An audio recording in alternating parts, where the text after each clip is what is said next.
Hello again, LifeChurch. On Sunday, we considered the question, what does the Bible say about heaven? In the few minutes available, I very lightly touched on three key themes. Firstly, heaven's greatest jewel. And then the question, why do we speak so little about heaven? And then living life in the light of heaven. I wanted to emphasize that as we consider what the Bible has to say about heaven, that for the heaven-bound devoted follower of Jesus, the best is yet to come. I tried to suggest that heaven will be awesomely exciting, utterly fulfilling, completely encompassing, breathtakingly beautiful, totally rewarding and eternally satisfying, but with its greatest and most glorious defining feature being that Jesus is there. In the light of that, I posed the question, why do we speak so little about heaven? Perhaps you'd like to consider this question. Why is that the case? What might some of the reasons be? What might you or I need to do about that? The Bible provokes us to an eternal perspective. Quite clearly, the early Christians had an eternal perspective, so that they could say, for me to live is Christ and to die is gain. Read Philippians chapter 3 verses 7 to 11 for further insight into that.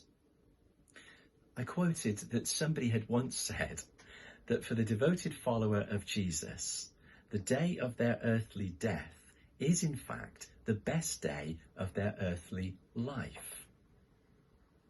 Read Colossians chapter 3, verses 1 and 2. In there we are exhorted to set our hearts on things above and to set our minds on things above. So practically, what does that mean and what may you and I need to do differently?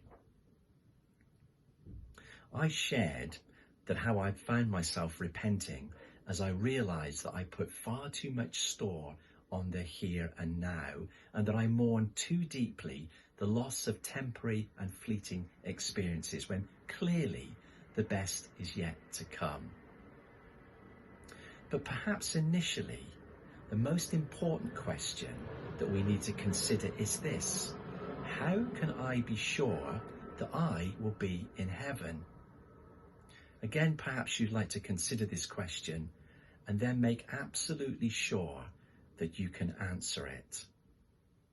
1 John chapter 5 verse 12 would be a good starting point to answer that most important question. I wonder if I could pronounce over you again the blessing that I gave at the end of my talk on Sunday. And so, may you know the seeds of longing planted in your heart. May you pursue, discover and treasure the jewel of greatest price. May you know him whom to know is life.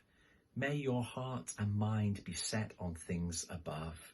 And may you know the joy of living for Jesus each and every day in full assurance that those who serve him now will be with him and will reign with him throughout eternity. Amen.